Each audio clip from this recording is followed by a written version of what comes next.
played as well, pick between Ninja and Hakuho. So they're target banning on the blue side, and Cloud9 selected blue side for this, so they know that they're going to get at least some priority pick here. Gangplank still on the table, Gnar still on the table. Lots of things here that can be first picked. Well, Vlad's off and GP is off, so maybe Gnar is that obvious pick here. Impact going to go straight for the hover, and there it is. Yeah, I think this is going to be really cool because we might see the Kennen come out from Seraph because that's the counter to Gnar right now in the laning phase. You're able to take it down, but this is just really fast in terms of picks and bans. Yeah, Jin Gragas already selected there for Envy, so they are straight through with those early picks. We have the Rek'Sai open for Meteos. That's been the other big jungler alongside Gragas for really the last few weeks, maybe even months. For the team certainly prepared here for the first game. C9 are going to slow it down just a little bit. See what they have in store here. The Rek'Sai, sometimes first pick worthy, very popular champion. I assume it's going to go over to Meteos. They may pick their support here as well if they want a priority support, but a lot of the times you'll take your AD carry in this round and make sure that you can get a support and know what the other support is by that point. Well, have to find out. 20 seconds now for Cloud9. And lock in their next round of picks. Rek'Sai seems like the obvious one. Coach Reaper nodding his head there. So it seems like these will be the selections for Cloud9. Yeah, I do like the Braum because it's the big takeaway from Hakuho. Had great performances on it in 2 games yesterday.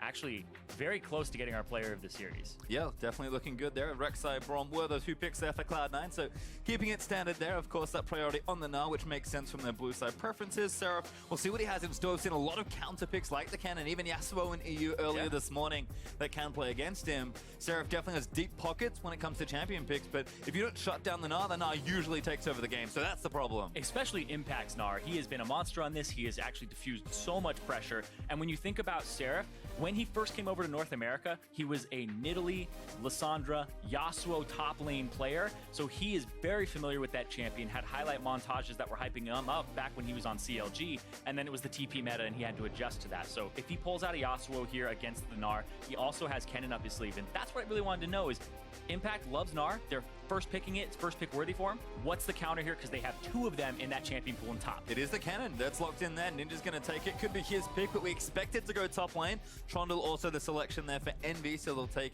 the very popular melee support into that Braum matchup through the bottom lane. And we talked about it. Seraph has the picks prepared. Cloud9 say, take it.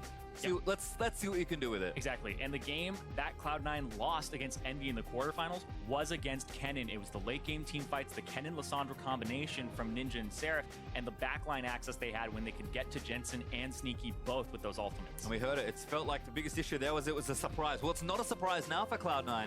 They've seen it already. They kind of took that loss on. They've had so much moving through the playoffs here. We'll see how Cloud9 close out their draft, though. AD carry's gone pretty much untouched. Jin seems to be the very popular AD carry, which Envy took early. Sneaky response with Ashe. And Jensen actually going to take Talia blind here. Yeah, the Talia blind. There are a few things that you can pick into it and have a really good time. For example, there's that Cassiopeia. If Ninja has actually picked up Syndra, then that's a really good pick into the Talia that Jensen actually counter picks with sometimes. So really interesting seeing this come out here because this is a very proactive team from Cloud9. They have the Ashe Arrow, they have the Weaver's Wall. You can go to top lane with Jensen. You can also go to bottom lane and have Sneaky even come mid. So these lanes, whoever gets ahead, will be helping the other ones out to get the whole team ahead. And that's the thing. It feels like a big emphasis on team play and teamwork here for Cloud9 with this comp. It's not just Jensen trying to smash lane with a Syndra and Snowball. It's, Impact, he can go off, but now is a big team fighting champion in the Mega Gnar form. So I like what Cloud9 have brought here to say, you know what? We can probably outplay Envy in the laning phase, but definitely when we play together, as Echo's actually the last pick here for Envy, and that should be mid Echo, given what we know about Seraph and his preferences versus Gnar with the Cannon. Yeah, and this is what Envy does all of the time. Their drafts are really strange. You don't always know where the champion is going. They will flex pick the Karma, they flex pick Lissandra. Vladimir has been thrown to the top lane for Seraph in the past, and this might be another one of those things because Envy have had 3 weeks to practice, completely hidden from Cloud9's eyes. And what have they been working on? Because they knew they were going to be in the gauntlet back when they ended up dropping in quarters. Well, if we're going to swap these around, they don't have very much longer. I believe 20 seconds is the cutoff. So that should be Echo locked in for Ninja. And we have seen a decent amount of mid lane Echo, not necessarily into the Talia, but there are 2 teleports here for Envy. Like, definitely trying to match, I think, some of the global pressure that this team has from Cloud9 and match some of that team fighting as well. Yeah, if they stay with the double teleport here that Envy have as their summoner spells, we could see them match the pressure there. I want to see how this Echo ends up playing into the Talia. How good is it going to be? She's rather low mobility, so parallel convergence isn't impossible to land during the laning phase.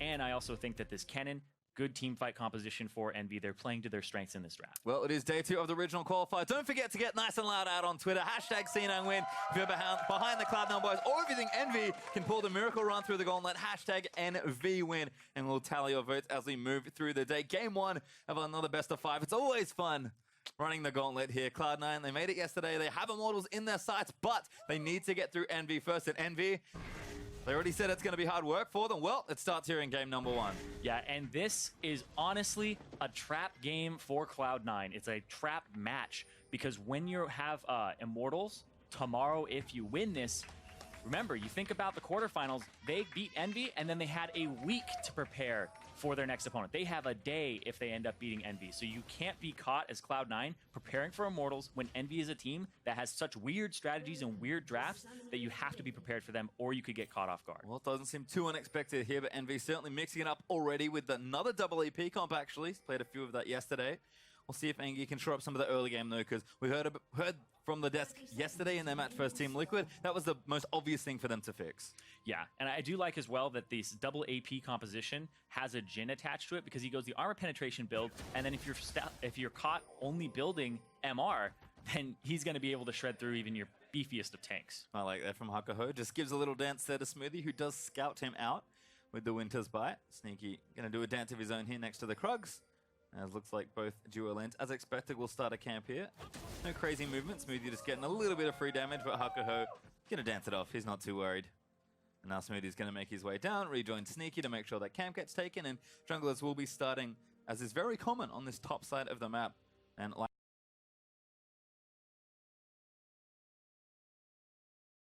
likely move their way down towards bottom lane. We saw so much 3v3 and 4v4 action early on in those lanes. Looks like everyone wants to kind of snowball their AD carries. Now that we're sort of back to standard lanes again. Yeah, you want to snowball your AD carries, but the thing is you have to play towards your top side of the map first, and then leave it alone, allow it to have its own advantage, and just keep bringing it bot side. Because if you get a Gnar ahead and he can solo kill the Kennen doesn't have pressure in that lane and doesn't really have pressure on the bot side of the map, and may even have to blow his teleport to get back to lane, or lose 10 more CS, and it just keeps snowballing. Well, as you can see, Impact not afraid there with the Keystone Mastery. Further a battle versus Thunderlords could be a fun one. I do like the Warlords there from Sneaky as well, so we'll check in with that.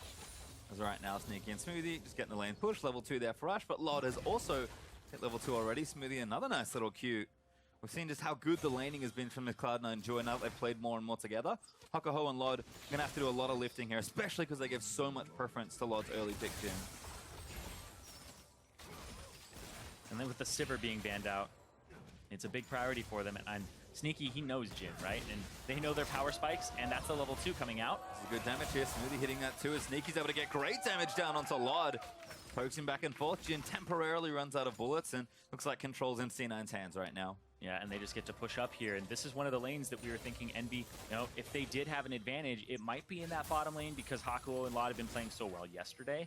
But Cloud9, we saw Sneaky and Smoothie double killing, double lift, and Biofrost in the finals just during the laning phase.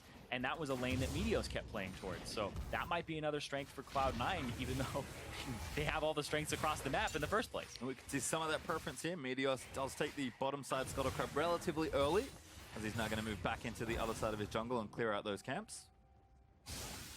Meanwhile, on the top lane, Seraph. Oh, this is going to be close. Impact going to keep moving in there. Now going to proc some damage here. Seraph going to keep running in. Needs a stun, but Seraph flashes over and Impact stands his ground for first blood. The minions, you can't fight him in the minions like that. The Kennen is a great counter to the Gnar, but he just did not respect the extra damage there. I bet he's looking at his death recap like, hey, 100 damage from minions. Oh, Meteos smites right away as well. Jensen also here first, as that's a flash force from Procxin. Ninja couldn't make his way in to try and defend, and Jensen's going to do a little bit of damage. Thunderlord's Prox as he weaves an auto win, but Ninja going to turn it back around. Procxin, no flash, looking for this, but the slow's going to move down. Parallel Convergence juked out of nicely, and Jensen survives a bit of 1v2 pressure. Yeah, and now Procxin has to give up his entire top half of the jungle. He can't check it right now. Meteos will pick that up, and they also know that the flash is down for Kennen. You think back to that fight, Impact didn't have to flash.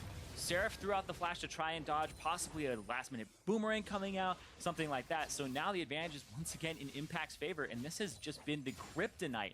He has an advantage. He has the W, so he goes in. Doesn't hit him with the E either.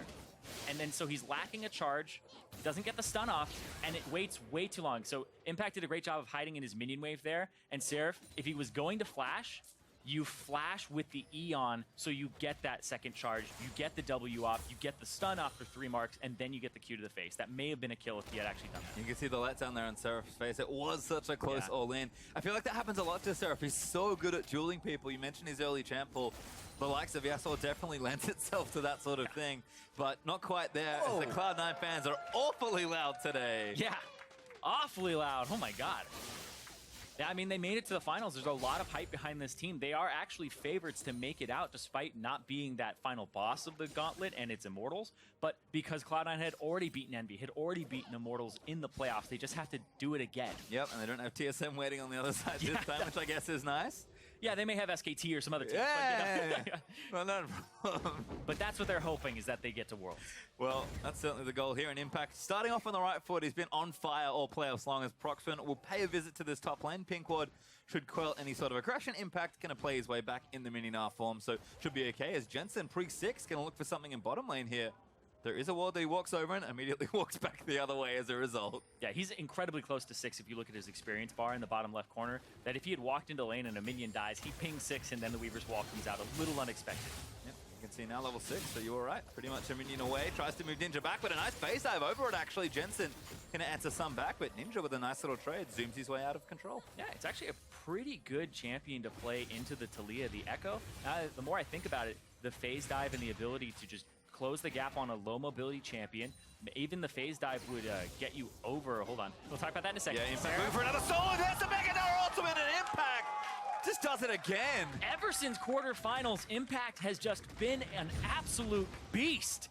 This guy has been solo killing so many people. It doesn't matter if your name's Huni, Seraph, Hanser. It doesn't matter. Impact sees the advantage, he takes it. And that's a double drones for Seraph as well, so that hurts a lot for that Envy counter pick in the top lane. Meteos also playing up here. Teleport used by Seraph. This may not be safe for Envy's top laner.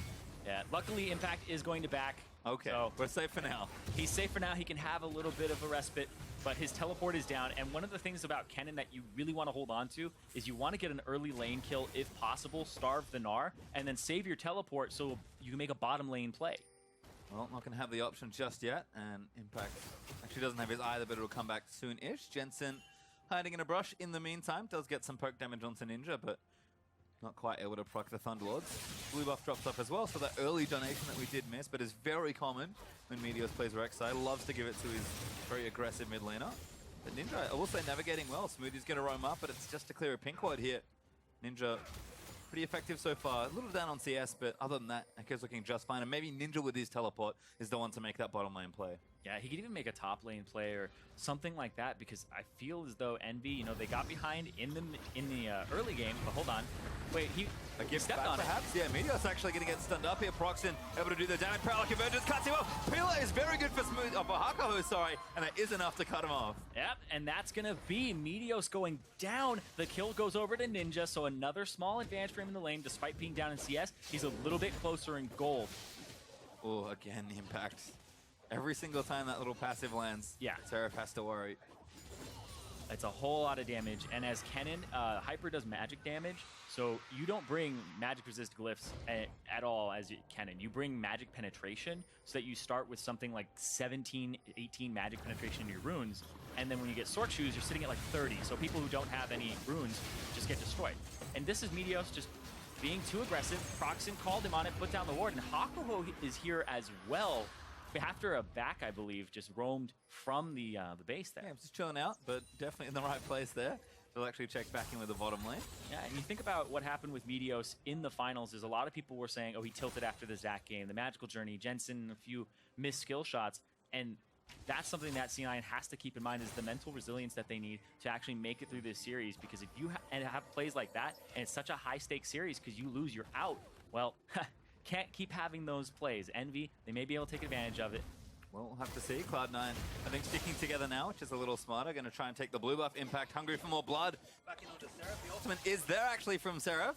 So he's going to be okay. I keep hitting Pastry's cough button because it's right in front of me. I'm so sorry. Play-by-play goes out for a second. It's fine. I'll keep yelling. I'll yell into your mic. We'll figure it out. I'm going to just stand over here. Far away from able to take this card right down for themselves. Mascot collected. Hakuho's going to try and run interference, but no such luck this time. And there is the Drake, but Hakuho going to get tagged up as well. Smoothie Gets in there with the passive, but the slow from Sneaky is not enough. Maybe actually a re-engage from Envy. Lord opens fire onto Smoothie, ulted out from Hakuho as he puts up the door to block out the curtain call. C9 looking to collapse. Here comes the TP from Impact, and he cancels it. Yeah, a little ambitious perhaps. Cloud9 though, do defend well. As Procxin, he wants something, but does not commit for it. He's still got Body Slam Flash and Cask available, and if they've swept this bush, he can Body Slam into it and just hang out. Oh, he's in. Oh, nope. He got spotted. He's a little too fat there. It's caught the edge of the keg. Just no good. They saw a love handle. What was that? Dragon's not very subtle champion, as it turns out. Well, that should leave Cloud9's duo lane relatively safe, but Lod and Hakuho not feeling too bad right now. Got the early Ghostblade components and a cull actually from Lod, so his farm will be okay. Sneaky though with the BF sword answering pretty much identically as far as early power goes. We're at it again for top lane. Yep, more picking on Seraph. There's the ultimate, but the knockup's not there from Meteos. Stuns are good, but Meteos flashes in. Impact Mega's in as well. There's another one. Meteos this time gets it. And Impact still got the stun onto Seraph with the double damage from the Gnar, and he flashed to the other side of the turret. It's just the orientation of his Gnar still slammed him into the turret. Some sick buffering there from Impact, whose mechanics have been so good looking all playoff run long, and it does continue in the best of fives as Impact once again out to a nice big lead. This is so crazy too, because if you think back to Cloud9, hold on. Smoothie with a nice ult, but they can't quite follow in. Hakuho now threat of getting stunned, but is going to be okay. Exhaust was burnt though from Envy as C9 working on this top turret, and it will go to Impact and Meteos. And they don't even give Impact solo gold. Ooh, good cast from Procxin, but it's not enough. Lod does not have the ultimate, I don't think. Nope. Does land a bit of poke, but not enough to convert for a kill. Yeah, it's a little bit of a spectator, but if he ever cancels his ultimate and has extra shots on it, the refunded cooldown doesn't actually show up in the spectator, and it just kind of breaks and goes, hey, he just doesn't have it. Ever. So you don't see that actual circle tick down. Well, Jensen's actually here as well. So is Meteos. Arrow lands, finds Hakuho. Jensen going to try and cut him off, but the Weaver's All's not quite there. Might be enough to block them up, but he's actually trapped Sneaky and Smoothie. Push back down to Hakuho is good for a conversion. There's the kill onto Jensen, and C9 surge forward looking for another. Procxin is going to get away this time. This is a moment where you would really want Seraph to have his Slicing Maelstrom in the top lane. He had a teleport advantage because Impact doesn't have his. If they were keeping track of that in that lane, that's a play where Seraph can TP in, make them call it off, and also have the threat of a Slicing Maelstrom, but he doesn't have that available. And it's all that pressure from Cloud9, constantly desyncing the power that Seraph tries to bring in the top lane. And it's tough. This is the big carry we talked about for Envy. He's a leader for his team. He's a strong carry player on the team as well. He's expected and needed in this match to really have a big impact. And unfortunately, his lane opponent on the other side is doing that instead. Yeah. And I feel like he's just getting a lot of pressure here. And I was saying before that fight in the bottom, we're at it again. Impact almost mega. Seraph with a good Jensen. stun, but they're going to keep running in, but Jensen cut him off. That means Seraph's got no chance, and Jensen just gifted a kill. Yeah, and this is what has happened to Seraph every single time he's played Cloud9.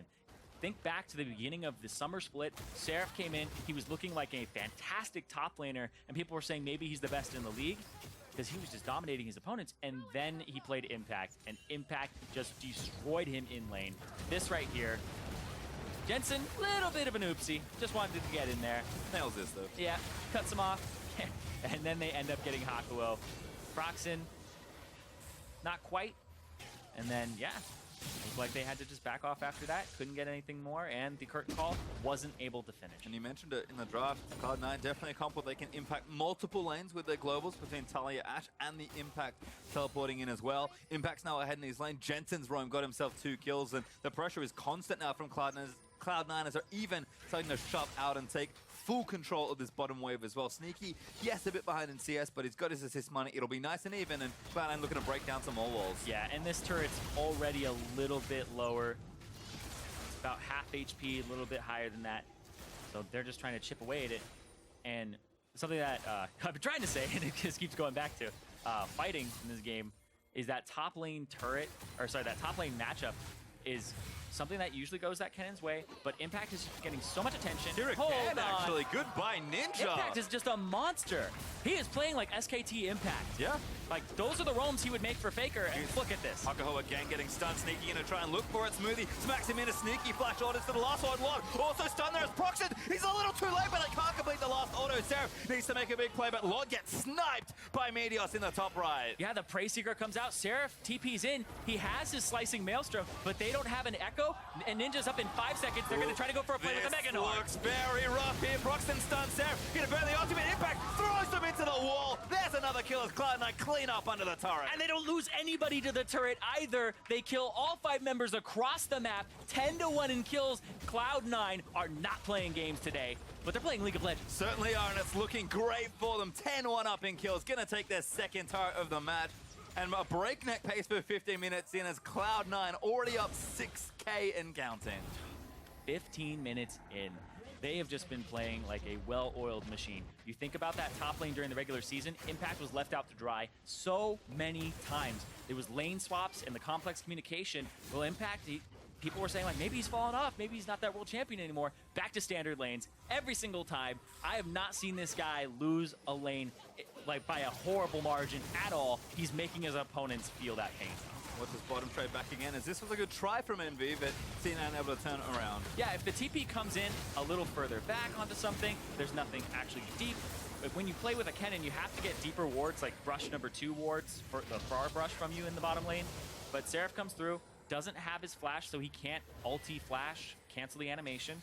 And then they just get picked off there. Ninja. Yep, no time to complete the replay as Ninja and Jensen are trading Impact with a 1v2. Here's a real test as Procxin gonna knock him back. He's about to pop back into Mega, but he's doing the damage he can. He's now mini-sorry as he hops back over Procxin. 1v2 from Impact as he takes one down. And now Seraph just gonna be left out. Impact's got a flash. Seraph, I believe, will go down here. And this Frozen Mallet is doing so much work. Flashes the Shuriken and outplays for a 1v2 double kill. Impact is absolutely incredible. He's getting such an advantage. Here we go again. Lord hops out of the way. Can't snipe him. Dodges the W. Impact can get out of this one as well. Arrow not there, and there's no help forthcoming. Minions are going to do the and shutdown finally comes from Hakuho, but Cloud9 are taking mid. And Impact always knows he needs to get as much as he can before he dies. 2 kills, so much attention, gets the ultimate out of Hakuho and the ultimate out of Lod, and buys his team time to take down that last outer turret. Well, a blemish on the record now for Impact, but still fantastic play as Envy are throwing almost everyone at him, and Cloud9 are just capitalizing. Yeah, Cloud9 used to just leave him out to dry. Like Meteos, that was the lane in terms of jungle proximity that was never camped. They always went for bottom lane. Meteos always played towards Sneaky and Jensen, and it was very low. I believe Impact was like the second least or the least most camped top laner by his own team, and now he gets attention. Now they've like, oh, this is what he can do with an advantage. Yeah, heck yeah, I'll camp this guy. I'll go after him every game. Amazing play there. Turns around, jumps over Procxin for that 3rd hit, gets the kill, doesn't catch the boomerang there too, so that was something that was a little bit close. And because Seraph doesn't have the Slicing Maelstrom, because he keeps using it in these dives where he's just trying to get a counter kill, and it's not working out. If he had it there, or if he had it that time that he had TP up before, then it would have worked out, but they're putting so much pressure on this Kennen. And again, he's drawing all the attention, and Cloud9 are making it work. 5-1-4 now for Impact, as Cloud9 have the outer ring felled as well. Big lead still as Ninja gonna get shoved back in by Jensen, who's got 2 items built up pretty quickly here. Ninja doing okay with the Proto Bow early on, but the rest of Cloud9 are collapsing. Now it's Impact once again, ganking like a jungler, gets himself a kill. 6-1-4 for Impact. He is... I'm gonna have to pull up a thesaurus here. Yep, we're running out of hyperbole. Yeah, exactly. Running out of hyperbole here, but he is just playing fantastically. This is incredible. You would not have thought in the last few weeks of watching Cloud9 that this guy who was playing like Maokai and all these tanks and stuff is gonna be this monster in playoffs. Well, looks like Rift is getting taken while Impact is a bottom laner apparently. I think he's got 3 members on his tail once again. Alrighty. 1v3? Let's go. Nice him in there. Didn't have it last time. Gets himself exhausted and the pillar's going to slow him down. Impact going to have to try and hop his way out. And I don't think he's got enough for this particular play. Cannon will grab the shutdown. He does buy time for his team to pick up the Rift Herald, and then they start pushing that down the top side of the map. Rift Herald does go over to Meteos, and we'll see if they can get this turret. But he bought so much time on the bottom side of the map. So I guess for hyperbole's sake, we can't call him a god because he's not immortal. But he does do a damn good job. Well, this tower actually should go down as well. C9 more than enough damage. It's actually a nice wall going to cut him off. Ninja has to phase dive through it, but he gets knocked up. Ults himself back, but that's not where he wants to be. Stun's going to land. The Protobelt's not enough to get him out to safety. And Sneaky going to grab that one as Lord firing a couple shots back in, but Meteos happy to tank them. And It just keeps getting worse and worse. We talked about Envy's early game needing to be good here. Cloud9 are trying, hey, we've got a great early game. Yeah, and I'm looking at the builds here from Envy. It's really hard for them to catch up. Kennen is a champion that needs to stay a bit ahead of the curve, and that's why there's a bit of the power budget put into his laning phase where he can punish the enemy and stay ahead. But when you're sitting on Proto Belt and now you look at your enemies and they've already got GA on the Rex side, they have an Abyssal Scepter, they're building magic resistance, you have to go for a Void Staff second, and you don't want to do that. You want the Rylai's Crystal Scepter, and you want your mid lane to build something like an Abyssal Scepter for you so that you both get the magic penetration and it's doubly effective here. But Ninja's going for the Lich Bane, possibly for a split push build, I would assume. Impact busy split pushing on his own. He's actually still claiming dominion over bottom lane here. Lod is trying to get what farm he can, but not particularly safe. 1v1 versus the massive Gnar. Blue buff going to go over to Ninja. He's able to dive his way over. Does phase dive to make sure he collects it. And Cloud9, I mean, they're just methodical here in how they're taking away the rest of the map. They've nailed Seraph with a beautiful CC chain, and he disappeared. He didn't even move from his spot. Hit with the arrow, not even that long of a distance. Everybody collapses and he's just gone. Seraph 1 and 7.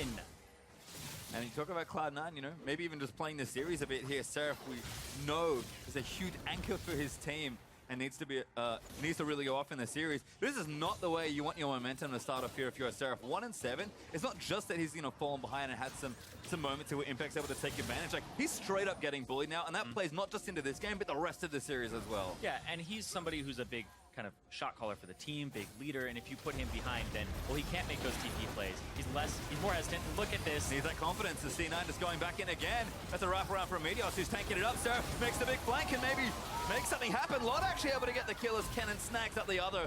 C9's duo will fall down, and a misstep finally is punished by Envy. Yeah, dual lane goes a little bit too far forward. Jensen with the Weaver's Wall on the backside. But are they still trying to fight here? Because I feel like you have to give up this mid turret. Impact's got ulti, but he does need to go mega. Meteos is here. I think C9 fancy their ways through here. Lord gonna get kited around. Impact with a good flash gets himself out. Envy actually chased off this turret as Seraph Proto belts forward and stuns up Impact. But there's the boomerang gonna proc in that hyper, and now they'll move forward. Seraph gonna go down Meteos with a huge flash, gets it back in as well. C9 gonna make the 3v5 dream happen here as Impact. Another one in. Ninja straight into the wall, flashes out, but Ninja, I'm not sure that's enough. Needs a few more shots. Prey Seeker looking, Meteos still threatening, and Lod's actually now under fire. Gonna be okay, but Cloud9 turn it around. Yeah, Impact was camping Ninja's ultimate, making sure that when he came back, yeah, there's a wall up here for you, but man, taking out 2 members, taking out the jungler as well. Baron on the table, 22 minutes in. Well, it's enough for this at least. Cloud9 once again turn it around and convert their pressure wonderfully in this particular series. This Baron will fall, and Cloud9 will officially go up 10,000 gold in this series. Hakuho, make that 1 true damage pillar count. Can't do it. Smited away by Meteos as Cloud9 claim the Baron. This has been an insanely fast game. 22 minutes in, as many kills as there are minutes. So this is just a fast-paced game for both of these teams, whereas Cloud9, they were actually on the lower side of cumulative kills per minute in their games. They were always the late-game team coming into playoffs. They had an opposite style of Immortals, but it seems like they've really picked up their pace. Well, certainly been looking great here in the first one as Drake is up as well if Cloud9 fancy themselves yet another objective. 4 turrets down, so still some tier 2s to work on, and Envy have kind of reasonable patches of their base to still defend. Certainly rough though, as Envy just haven't quite found the angle for a flank or the right engage with Procxin and on Ninja, or the right pick perhaps with the Trundle Jin combo. Ocean Drake gonna go over to Cloud9 as they'll compound those advantages, and looks like we're gonna run it down mid lane as Impact still pushing in the bottom lane. Does have TP if he needs to. Everything set up here for Cloud9. Yeah, and may have been spotted there, and now Jig is up. They have to go do something. Impact is pushing that bottom lane. Nobody can answer. What are you doing? Jensen always got so sneaky. And Seraph actually does get it. Ninja gonna fall down, but Seraph, I think, in trouble here as well. Jensen still taking 5, but Meteos got a double in and amongst the mess. Another one goes over as there's a shutdown for Jin. Now Smoothie gonna get chased down as well. Impact did not join, and Cloud9 pays for it. Meteos, fancy feet needed. There's a tag. Needs to pop the GA. Just out of range for that last bullet. Jensen is literally trolling right now. What was that wall? He just throws it out and he cuts off his team. Oh, man. And this mid turret, Envy, they don't even put pressure on it because Impact is now just buying so much time, and he walks back through the mid lane. Proxying away. It's fine. Oh, Lord. Well, Impact Didn't make it to the fight, but Yeah, we'll still make sure the game stays so safe. He's got a really good game sense as well. This here throws that out, sees them all, and then, all right, I guess we're going to 5v4. Impact is still pushing. This is one of the things, and woo! Bops himself and Smoothie off to the other side, and then Seraph gets backline access for the first time in the entire set. And Meteos has to get out of there. Jensen is in the front line now because he really wanted to make up for what he had done in the fight and try to get a piece of it. But yeah, they get everybody except for Meteos and Impact. Well, nice little answer back there from Envy. Much needed goal as they trade a few kills back and forth and come out ahead in the team fight. Certainly have a lot more of those required though if they are going to catch up in gold, but all they can really do right now is weather the storm that Cloud9 have brought to this first game. And I think Cloud9 maybe a little too hyper after the early pressure of the game. So looks like they'll probably try and close things out a little more methodically, or maybe not. Maybe they'll just go crazier and dive some of those turrets. But Impact staying solid here in the bottom lane. Oh, this is just for Impact and Seraph, by the way. That's a lot. That's a 3K gold difference. He's a full item up. Even more, 3 levels as well. It's just ridiculous. And it's not even that, and I've probably said this a few times about when Impact is up against somebody. It's not that he's so ridiculously far ahead of the game. Like, you look at Jensen's level 16. It says lane opponent is way behind the game. Seraph is lower level than his jungler, his AD carry. Seraph is basically a support cannon right now. He does have a little bit more gold, though. I mean, he's kind of done that in the build as well. It's very kind of haphazard. Yeah. Proto Belt plus Void stuff. This is what he needs. Yeah, it's what he needs, though. Like, Kennan's builds are usually a little bit oriented around having as much damage as possible while remaining utility. And there's Weaver's Wall again. All right, this one a little better from Jensen. Impact though straight in there as well, getting jumped on by Meteos. That's an easy two-man by the looks of things. As Seraph are going to be the next one stunned up here. Procxin caught under the turret as well as Impact still running forward and trying to catch a couple stragglers. C9 do not get another kill, but should be able to take the turret here. As Impact, oh my god. He's got that combo down. He has the Gnar into the wallop, even when he knows it's not going to stun. A lot of people will Gnar, and then they don't know if it's going to stun or not, so they don't charge the wallop. He's charging the wallop as the person's flying to the position, and then just throws the rock at them. So he's played a ton of Gnar. Certainly has. It's looked good in this game, and pretty much from the back end of his season, especially in the old playoffs. Ninja forced to teleport out of the way. Impact cannot cancel this one, but we'll get a bit of damage back down. Ninja! That was close. I like that he waits too. He's like, "You can come back? You can come back?" Yeah, just in case, just in case. I will back right here. Make sure that you don't. Well, Cloud9 do bust down to one more turret. They've actually got 7 now, which is a reasonable number, and they did crack mid-inhib as well. So things looking good. Looks like Jensen's going to move his way topside and try and get that way pushing in their favor. And again, Envy do just have to play back and hold on. We'll see how Cloud9 look to finish this game out, because they've been in this position for 5 to 10 minutes or so. They're just so far ahead. Yeah, and you think about Envy, though, they play really long games because they lose slowly. They are good at stalling, and they are good at having team fights, and we saw them take a team fight and respond appropriately. And if Seraph can get a few more levels, you want to hit that rank 16 to have that high base damage ult. It's about 700 damage to everybody who's in it, plus your AP by like 150%. And he has the Void Staff now, so the MR not going to mean as much, but he just needs to get a little bit further and catch up. And that's the biggest thing. Impact is level 16, and Seraph is very sadly sitting at level 12, which is a huge gap in experience. I think more than anything, that tells the story of how much work Impact has done 1v1, and Cloud9 have been right behind him the whole way. Oh yeah, I mean, when Impact has the most kills in the game at 8, and then you look at Seraph's deaths, it's at 3 and 10. Like, that may be the most deaths that Seraph has ever had in a single game. That's rough. Again, this also has maybe wider reaching impact as well throughout the series. We'll have to see how Envy look mentally as we progress through this one. And again, not out of this game yet. Certainly good at holding on. Cloud9 stumbling a little bit to finish off this game, but it's still quite early, so can't blame them for the pace at which they're playing. They know they're ahead. They're certainly playing like it. And it's going to look to try and take down these side lanes and break that Nexus down.